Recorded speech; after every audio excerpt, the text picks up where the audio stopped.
yardages in this game after that first really successful drive for Grayson. They never really broke again. I mean, when you only get the ball at the 10-yard line, I mean, that's not the whole field necessarily, and they've had a little bend, but never broke, never gave up another point in regulation, and obviously got a touchdown from Vinny Pires causing the fumble and then Ankline running it back for a touchdown to get the points to even send it to overtime. So the defense played really, really well in this game overall. They bent, they didn't break, even though the scoreboard's going to show a loss. Overall, the defense played really, really well in this game. They did. They played a whale of a game. A lot to build on for them. We're going to make sure that we keep a close eye on Michael Dujon, as we're going to need him for sure moving forward. RJ came in and did an admirable job, but to have the two of them out there to be able to interchange and have some fresh legs will certainly be a big benefit for this Warriors team moving forward. So we're back at it. A week from tonight, we travel up to Nashville, and we're going to play Lipscomb Academy on Thursday night up there. It's going to be an interesting return game. Remember 2 years ago, Thompson had every chance to win it. It was 17-14. Thompson in that same end zone had it inside the 2-yard line and had an unfortunate fumble. They got returned 100 yards for a touchdown to kind of lock it up 24-14 for Lipscomb Academy. That was when Trent Dilfer was the coach. Mm-hmm. Now, new coaching staff haven't been quite as good last year. I don't know who they're playing tonight. They started with Saraland last year and played a really close game against them. But yeah, this is kind of a return game, and I'm sure Thompson's excited to be able to leave the state and play a game against a marquee team like that and try to get revenge for losing a couple years ago. That's right. That's right. Got Tim Melton standing by with our post-game show. Final score from Warrior Stadium tonight. Grayson Rams 15, Thompson Warriors 14. We'll take a break. We'll be back with the Warrior post-game show. You're listening to Warrior Football on the Warrior Nation Network. At Dunn's HVAC Plumbing and Electrical, we know how hard it is to find a dependable company you can trust. The time-consuming effort can be frustrating and overwhelming. We believe what matters is getting back to what's important to you. Dunn's HVAC Plumbing and Electrical is built upon honesty, integrity, and also trust. We are your local choice for all your HVAC plumbing and electrical needs, serving Calhoun, Jefferson, Shelby, and surrounding areas. Visit our website at callduns.com to schedule your appointment for dependable service done right. Chick-fil-A, the inventor of the chicken sandwich, has reinvented breakfast. The new Egg White Grill has citrus grilled chicken, fresh egg whites, and American cheese, all served on a toasted multi-grain English muffin. Chicken for breakfast. It's not as crazy as you think. Chick-fil-A, a proud partner of the Thompson Warriors.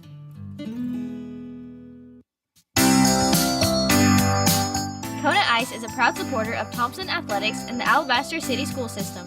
Be sure to get a refreshing Kona Ice with your favorite flavor at all Thompson home games and know that with every purchase, you're supporting our Warriors. We love giving back because we love being a part of our community. We're not just a business, we're here to help people.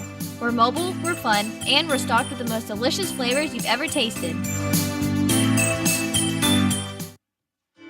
Most commercials tell you the same thing. They're always blabbing about buy this, go here, eat that. Or some experts on there trying to convince you of the next big thing. Although that's great and all, this isn't one of those commercials.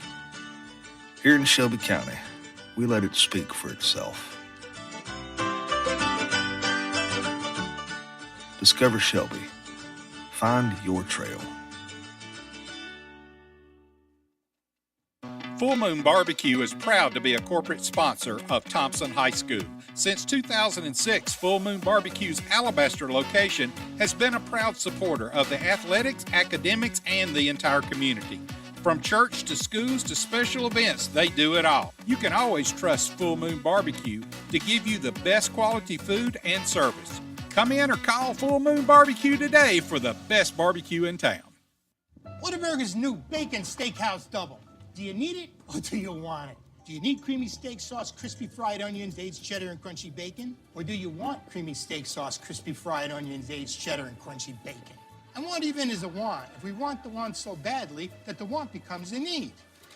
How should I know? I just push the card. Enjoy your burger. Creamy, crispy, crunchy. Whataburger's new bacon steakhouse double. Just like you want it and need it. Welcome into the Warrior Nation Network post-game show presented by Wendy's, Abide Roofing, and Central Alabama Asphalt. I am Tim Melton here as we continue to broadcast from Warrior Stadium in Alabaster, Alabama, the home of the Thompson Warriors, as they go down in defeat in their season opener here at home, their home opener as well, 15-14 in overtime as they lose to the Grayson Rams. The Rams deciding to go for that 2-point conversion there in overtime. And we have Matthew and John here with us to help recap the game. And Matthew, one thing that was brought up on the Lowe's tailgate show earlier tonight was the lack of success that Grayson had in their season opener at home with their kicking game. You have to think that that played some level of factor for them deciding after a timeout to officially go for that 2-point conversion to try to seal the deal on this and leave the state of Alabama with a win. Yes, sir, you're absolutely right. They missed the extra point attempt on their first 2 touchdowns last week. And so I think you're absolutely right. You pointed that out right at the end of the game. It's not something, honestly, that I had thought about. But, yeah, you're exactly right there.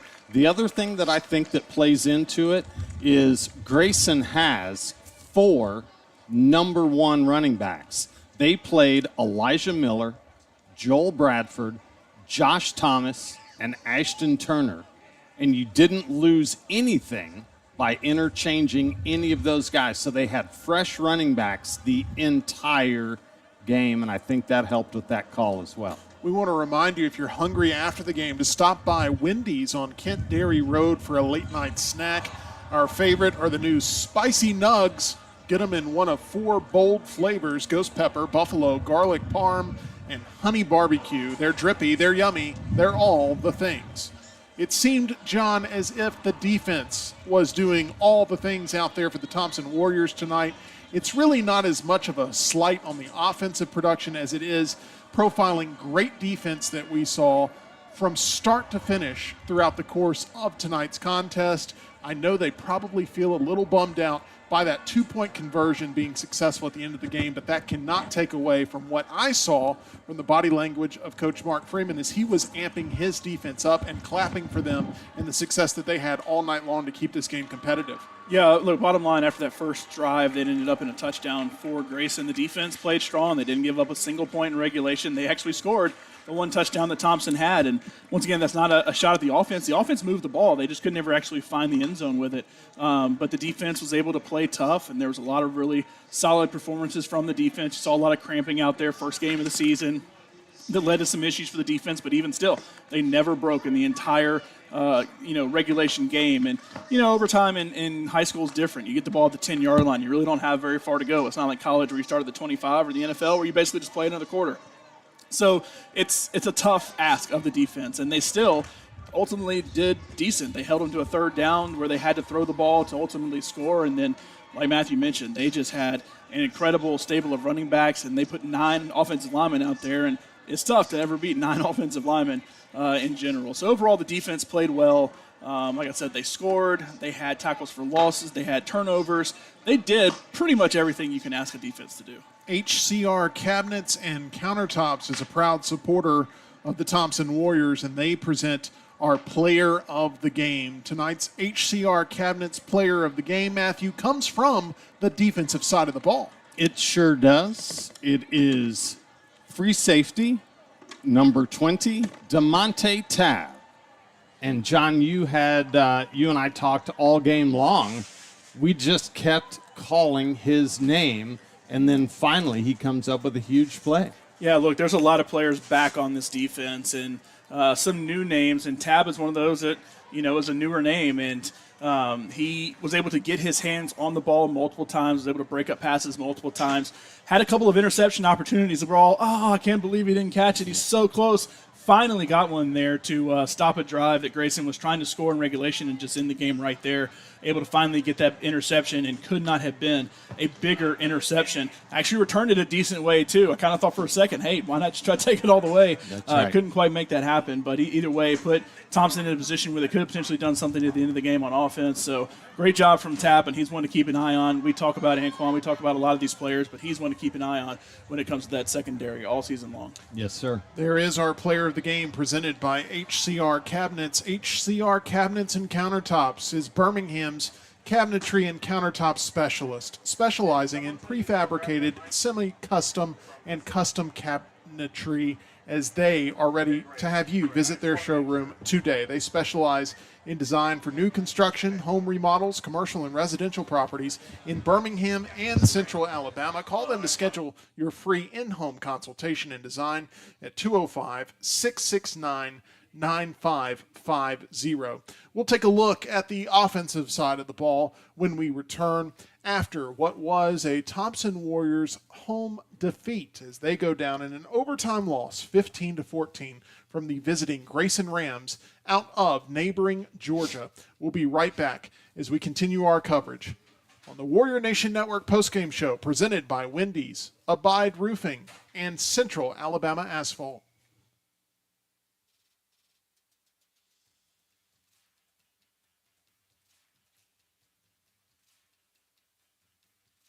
Late night decisions aren't my strength. I could do another episode. I should check out that noise coming from the woods. Let's get tattoos! But one call that never fails is Wendy's, where every burger starts with fresh beef. Unlike my ankle dolphin, I never regret a Baconator. Have a good bite. Choose wisely. Choose Wendy's late night. Hours may vary. Fresh beef available in contiguous North America. Welcome back in once again. This is the Warrior Nation Network postgame show. I'm your host, Tim Melton. This is presented by Wendy's, Abide Roofing, and Central Alabama Asphalt. We promised we'd talk about the offensive side of the ball when we returned, and here we are to discuss it. John, it just felt like quarterback Trent Seaborn and his receivers couldn't get in the right groove tonight on the offensive side of the ball. Yeah, last season against Opelika in that first game down in Montgomery, it was a lot hotter than this. But B, he struggled in that first half. It was not a very high-scoring first half for Thompson, and then he was able to kind of turn it on a little bit. But Opelika is not even remotely the team that Grayson is. Grayson's one of the top teams in the country. Despite the loss last week, they dropped a little bit in a lot of national polls, but still, one of the better teams in Georgia, a team that can compete for state championships in 7A in Georgia. So this is a tougher defense. And look, I said earlier, it's not a slide on the offense. They were able to move the ball. They were able to get the ball into Grayson territory numerous times. They would just get to about the 35 or 40 and end up just kind of stalling out. And there were a couple of times that they get the ball close to midfield and it'd be like a 3rd and 3 or so. And a couple of things. A, Michael Dujon got hurt. So that was a big loss for them. And so you put a lot on R.J. Evans to basically be the only running back in this game, and you called on him a lot more maybe than he was expecting. B, you ran into some times that is a running play. That should be a running play. You don't want to get away from what your offense is just because the defense is a little better than what you expected, just because Dujon's not out there running it. So I understand sticking to the game plan, but there were a couple of times you can kind of tell this is going to be a 1-yard gain and it's ultimately not going to get the first down, but I understand why they did what they did. So there's just a couple of little things here and there that, if the opponent's even remotely different, it's a first down. It's a touchdown. There's a lot of things that are very different about it. So I don't at all want to say this is a bad performance by the offense. I don't ever want that to be the opinion after this game just because they didn't score in regulation. Had a really beautiful touchdown pass there in overtime. But, able to move the ball. I don't know what the total yardage is. I do assume Grayson overall scored or had more yards than Thompson did. But I imagine Thompson still has some decent yardage overall because they were able to move it. They just couldn't find the end zone. It did feel like there were some missed opportunities there in the first half to maybe capitalize on some potential turnovers, Matthew. We saw a moment of confusion about whether or not there was an actual fumble early in this contest that ended up costing Thompson a very important timeout that they could have used there in the first half of play. We also saw an interception that could have easily been picked off and given this offense the kind of energy and bolt that they needed of electricity that they really didn't get until the third quarter, where they started to find their groove and this crowd really started to get into the action that they were seeing on the field. Yes, sir, you're exactly correct. And I think when we go back and we look at the tape, sorry, showing my age there with the tape a little bit, but when we go back and we watch this game again, Jared's going to want his interception attempt back. It was right in his hands. And our player of the game played an absolutely wonderful game. He could have had 2, maybe 3 interceptions. But to your point, you're exactly right. When their running back went through the line and then fumbled the ball inside the 20, half of the referees looked at the other half, and like John said, only one guy said, no, he was down. He was standing on the 14-yard line, said, nope, he is down right here. And Grayson was ready to go. They went back to play, causing Mark Freeman to run out and call a timeout. And just like you said, at the end of that first half, had we had that extra timeout, things may have been very different. Very much so. We want to remind you at Abide Roofing, they understand that your home is your most valuable asset and are committed to protecting it with top quality roofing solutions. Whether you need roof repairs, replacements, or installations, their team of experienced professionals deliver exceptional service and lasting results. We appreciate their sponsorship here of this post-game show. Once again, if you're just joining us here, whether it's on Facebook Live or on the Warrior Nation Network, a 15-14 point loss here for Thompson to kick off the season. A 2-point conversion in overtime is what sealed their fate here in game number 1 in this high-profile matchup that everyone was anticipating all off season. I do want to take a look around the state and focus on some other teams that are also playing Thursday night games, John. Yeah, not a ton of them. Obviously, most games will be on Friday here, and some teams not even playing this week. But a couple of big ones. The one that I feel like a lot of people are paying attention to, Gainesville coming in to take on Moody. Of course, Jay Gaines, former Thompson assistant, taking on Josh Nillett, former Hoover coach. Gainesville, it was only 3-0 at halftime. It was a close game. They kicked a field goal to go up 3-0 at halftime, and then they kind of ran away with it 31-7 in that game. So Gainesville with a big win there over Moody, coming in from the state of Georgia, also getting a win over a team from the state of Alabama. Parker and Ramsey, that's one of the games I had as one of my games to watch, and Parker won 41-12 over Ramsey. Ramsey did lose a lot of players from last year, but Parker, watch out with Clay losing their coach to Hoover, and losing a lot of players, losing Jalen Mbakwe from last year. I don't know that Clay is a shoe-in to be one of the top teams in the North. I think there's a chance Parker could be one of your favorites there in Class 6A.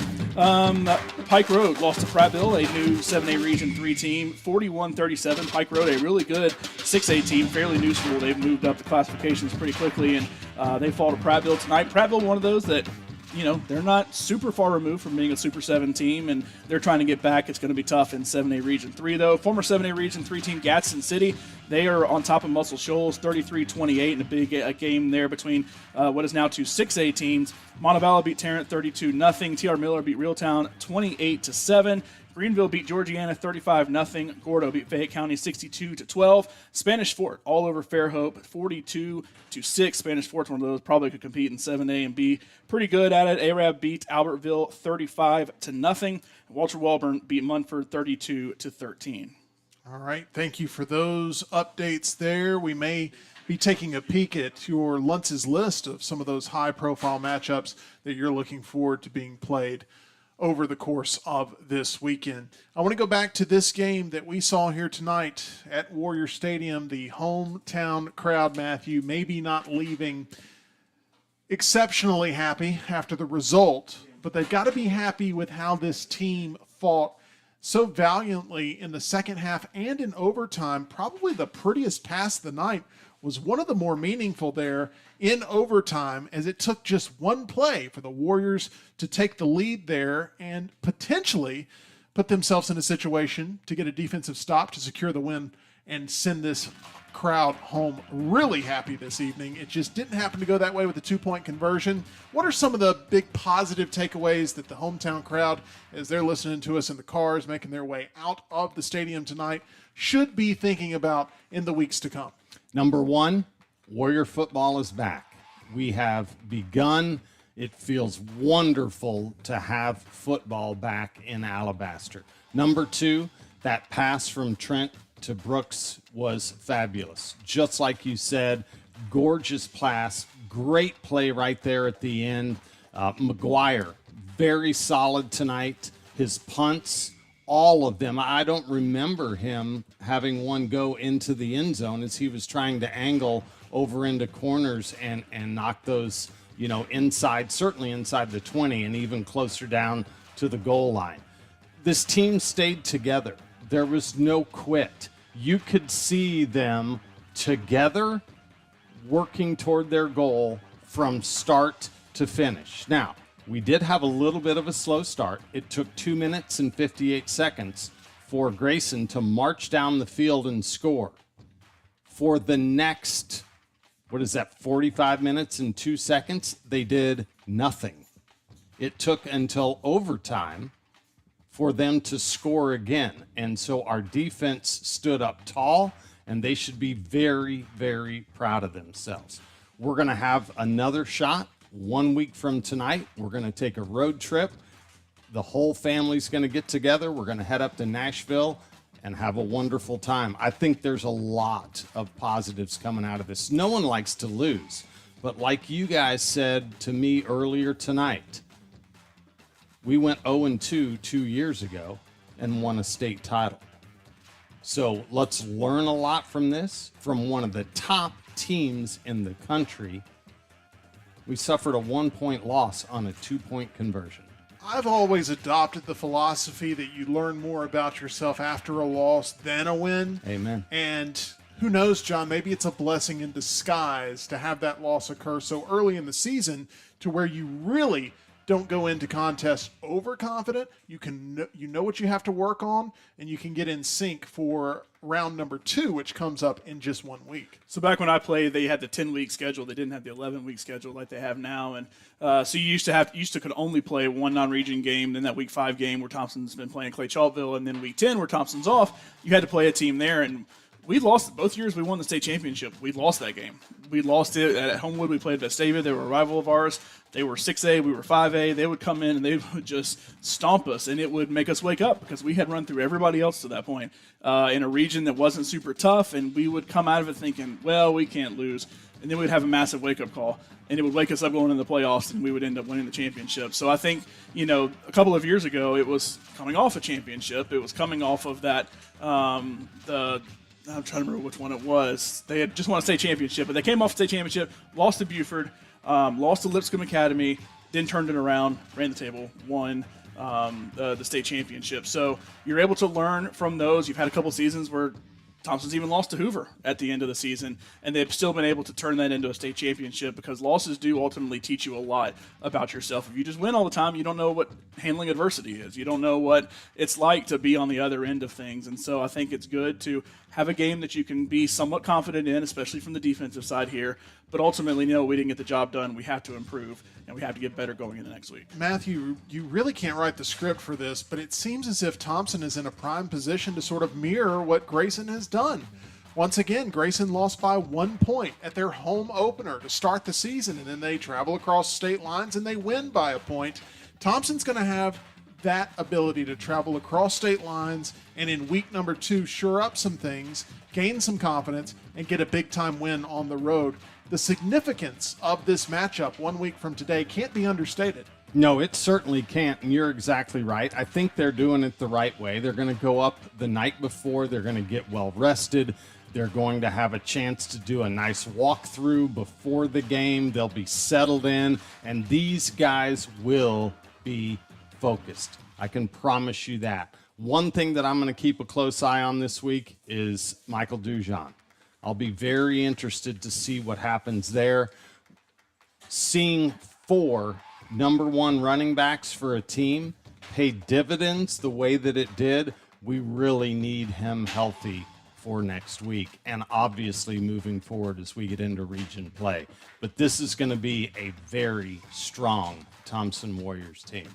We will be playing in the Music City. Thankfully, our quarterback, Trent Seaborn, he plays saxophone, so he knows a little thing about music for sure. and let's hope he's playing all the right notes 1 week from today. If there's one thing you want to see from Trent next week compared to this week, he was really incredible at moments tonight with his legs, making sure he was making the right play, and he was making the smart moves to try to get out of bounds without taking those big hits. It is a little bit of a different mentality, John, because he did share a lot of reps last season, and now he's playing these full games, and he is required to make some plays with his legs. What impressed you the most about his mobility tonight? Yeah, he's not a guy that's seen as a mobile quarterback. Thompson has always had a mobile quarterback, or at least under Mark Freeman, they've had a mobile quarterback. Talia was not a massive runner, but a fairly mobile quarterback. You had Connor Harrell, who could run very well, Zach Sims, who could run very well.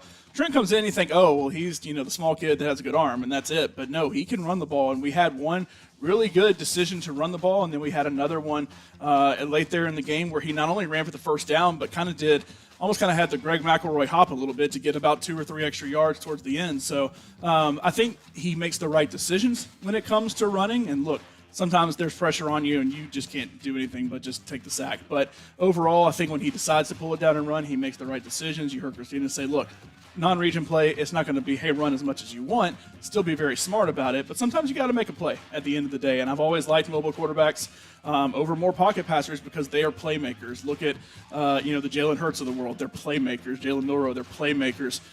So those are guys that, bottom line, can make plays. And Trent was just seen, I think, at first, especially when Zach was here, as, oh, he's just the arm. And Zach comes in to maybe be more of the playmaker, to be more of the runner. No, Trent can do that too. And we saw kind of glimpses of it last year. We didn't necessarily need to see a lot of it last year because his arm's that good. He can connect with people. Or you just had a really good running back stable in A.J. Green and Michael Dujon last year. So you're going to see more of that. I don't know that you'll necessarily see more of it next week, but you will see more of it once we start region play, especially once we hit that really tough stretch of like Vestavia, Clay Chalkville, Hewitt Trustville. There's a really tough stretch right there. I think Hillcrest is after that, where you may have to see a little different style of play from somebody like Trent.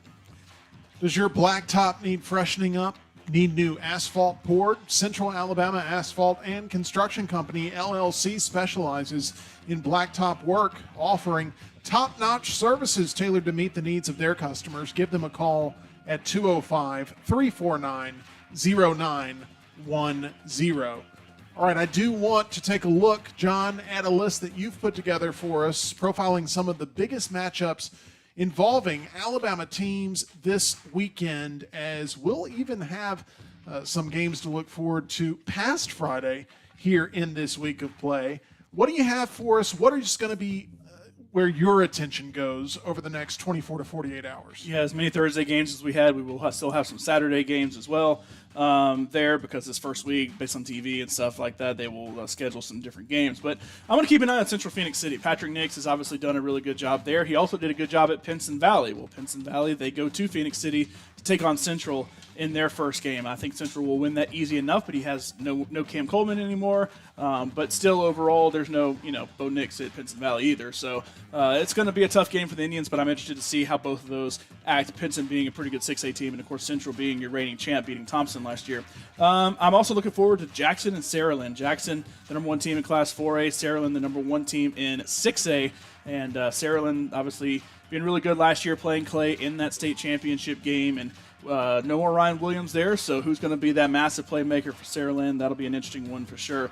I had Ramsey Parker as one tonight. Turned out to not be much of an interesting game as Parker ran over Ramsey pretty good. Like I said, I think Parker's going to be a team to watch out for there in Class 6A.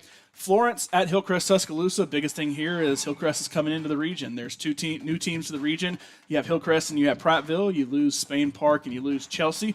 I know Spain Park had kind of built back up a little bit, and they were starting to make some noise just in time to be removed from the region and put back down in 6A. So they could also make some pretty good noise down in Class 6A, but I do believe they're in the South, so they're going to have to go through teams like Saraland and all in Spanish Fort in the playoffs. But Florence, they're traveling to Hillcrest. That'll be their first big game, and it is a 7A game because Florence is in 7A Region 4. That's who Thompson beat last year in the first round of the playoffs. Not a great team, but it'll at least be some 7A competition, and we'll see what Hillcrest has because they were always top dog there in 6A Region 4 with McAdory, Hueytown, some pretty good programs out there. And then my number 1 game is the game tomorrow at Crampton Bowl, the game Thompson played in last year against Opelika, and that is the AHSA Kickoff Classic. It is Vestavia taking on Carver Montgomery.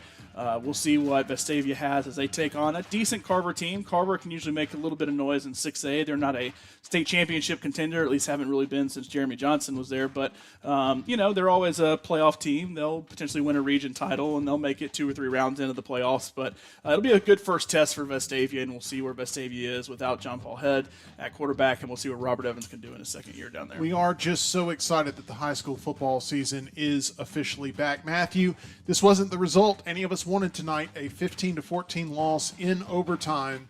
But once again, you got to love some of the fight, some of the resolve you saw from this Thompson team. Even when things maybe weren't clicking on offense, that defense put a heck of a performance forward for all to see. And that is really going to be one of the major takeaways from this game, is how much the defense buckled down and made plays when they had to. And if they bring that same level of intensity next week, it's going to be a fun show to watch. Yeah, it was a lot of fun to see them stay together. I loved seeing New Boy when he was on offense right there at the end of the game. It's down to the wire. We're deciding on, are we going to kick a field goal? Are we going to try and throw a Hail Mary? Coach pulled him out. He had his helmet off. He's the first one out there. Got his arm around those guys. Let's go. We got this. And I saw that not just from him, but from so many different people all night long. This team stuck together. And yes, you are absolutely right. There is a lot to look forward to with this Warriors defense. I can't wait for next Thursday night. You talk about being excited down there. Can I say how much I love seeing the old coach Joey Jones? He was one of the most fired up people down there. I can tell he's so excited to be back in football. He kind of basically retired. I know he's in Mississippi State for a little bit, but obviously I played with him at Birmingham Southern. He was a longtime coach at Mountain Brook as well, had them really good. And then it was fun seeing him down there. And we talk about all the coaches and all the players and everybody being fired up down there. He was one I saw going back and forth all night long. He stands out to me just because I played for him and I know his style, but he was one of the most excited people down there. So it's fun to have him this season coaching for Thompson. The group that I was happiest to see getting excited, it was the hometown fans in the second half especially. They really brought the energy, and I felt like they were truly a difference maker there in getting this team to rally and fight as hard as they did. You could tell that the team was feeding off of their energy, and the hometown fans should be very proud of their effort that they put forward towards supporting this Thompson Warriors football program as well. Guys, that's going to do it for us here on the Warrior Nation Network postgame show presented by Wendy's, Abide Roofing, and Central Alabama Asphalt. Matthew, you've got one under your belt now here in the regular season. Fantastic job tonight. Thank you. We are thrilled that you are the new voice of the Thompson Warriors, and you should, once again, give yourself some credit for coming in here tonight and being such a major part of the broadcast and doing the fine job that you did. So we appreciate all of your expertise that you provided to our listening audience tonight. We look forward to working together all season long. Well, you guys are such a blessing. This team is just amazing. And so for you all to welcome me in the way that you have, it means so much. So thank you. I'm really excited and humbled. Absolutely. And John, we'd really like to dedicate tonight's broadcast to the legacy of the former voice of the Thompson Warriors, Jerry Young, what he meant to us, what he meant to this program. And his voice will indeed be missed all season long. But I know, once again, as I said earlier, he's got the best seat in the house. He does, and he would have loved this game tonight. It was, nail-biter down to the wire. Having an overtime game, it's a great start to the season, even though the result didn't go the way Thompson fans wanted it. But, yeah, he would have enjoyed this game, and I know he is watching what's going to be a great season for Thompson. I want to shout out, once again, our entire team here at the Warrior Nation Network, as we've been very proud to team up with Matthew Moyer at play-by-play. On the sideline, Christina Chambers was great for us all night long. Yes. Over here in color commentary position, Mr. John Lunsford. I'm your host, Tim Melton. Our audio producer, Brittany Grady, fantastic for us tonight. Our production coordinator, Griffin Knight. Our video producer, Philip Pritchard. And we can't do any of this without our athletics director, Vincent Pitts. We appreciate our entire crew, and we really are looking forward to another great season of Thompson Warriors football coverage here on the Warrior Nation Network. Make sure you're with us all season long at warriornationnetwork.org.